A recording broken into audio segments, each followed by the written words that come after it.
All right, so last time we had some fun looking at how we can model moving with different velocities, that all we have to do is take the change in time and multiply it by the velocity. And this is really not a new equation for you. This is just velocity equals delta x over delta t rearranged, right? So this is the velocity, here's the delta t, you multiply both sides by delta t, you get the change in x.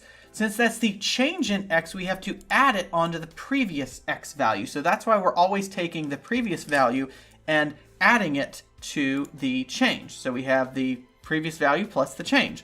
In the next cell, we have the previous value plus the change. All right, new value equals old value plus change. Now we're going to apply that same reasoning to the velocity because we would like to be able to model acceleration. So what we're going to do here, I'm going to insert another column. Call this one acceleration. This is meters per second squared. Let's do a word wrap on that to make it more visible. There we go. And so what we're going to do here, let's give ourselves an acceleration. Let's start out with 0 acceleration because you always want to make sure that you are reproducing the previous results that you got. 0 acceleration should give us constant velocity. So here's what we're going to do. We're going to start out with a velocity here. You always have to put in an initial value, just like you have an initial value here. But now we need the change in acceleration. So I'm going to insert another one here. We're going to call this one change in velocity for previous cell. And we'll word wrap this one as well. Format, text wrapping, text wrap. There we go. So what we're going to do here, we're going to use the exact same kind of reasoning we had over here. So the change in velocity is going to be the acceleration times the change in time. So I need my current time minus my previous time. Right? And so this is just the formula for acceleration, right? Acceleration is change in velocity over change in time. Multiply both sides by change in time. You've got acceleration times change in time gives you the change in velocity. And so then over here, I can do what I did before. I can take the current value and add to it the change to get the new value. So I only need to enter my velocity in once, and then every other cell, I can simply update it.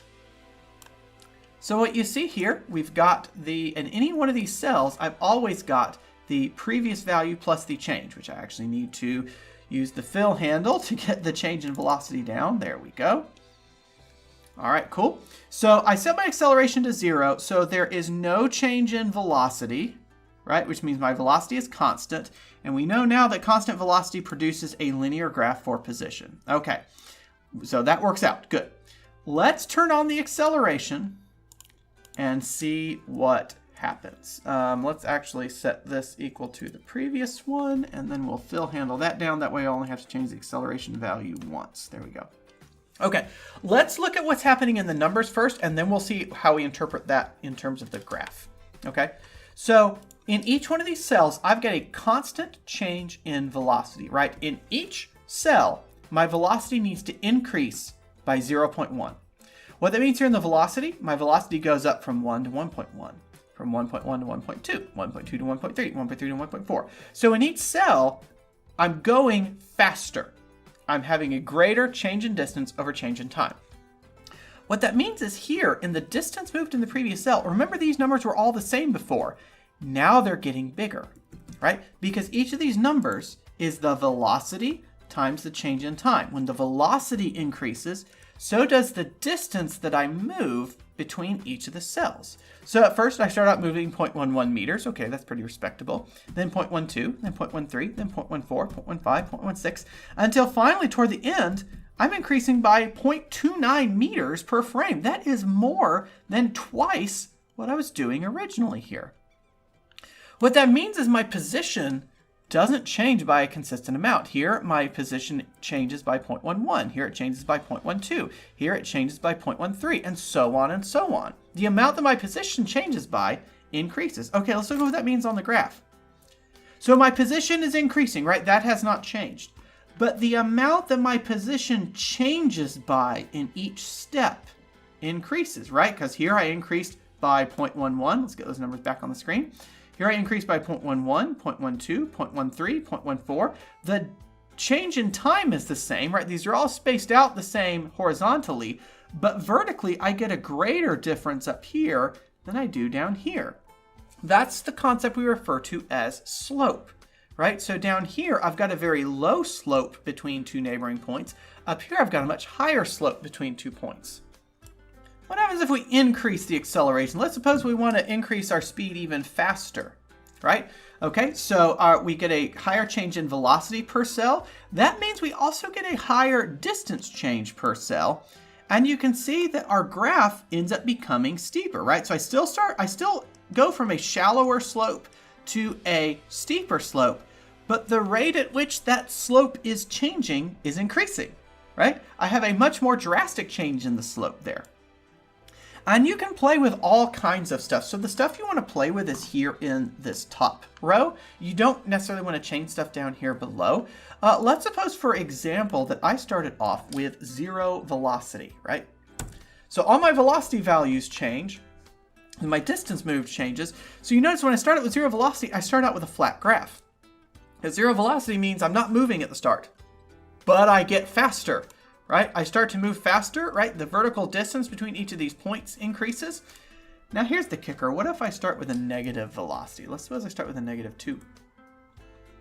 What do you notice happens here? Well, negative velocity, we learned last time, means I start out going backwards, right? I end up going from a higher position value to a lower position value.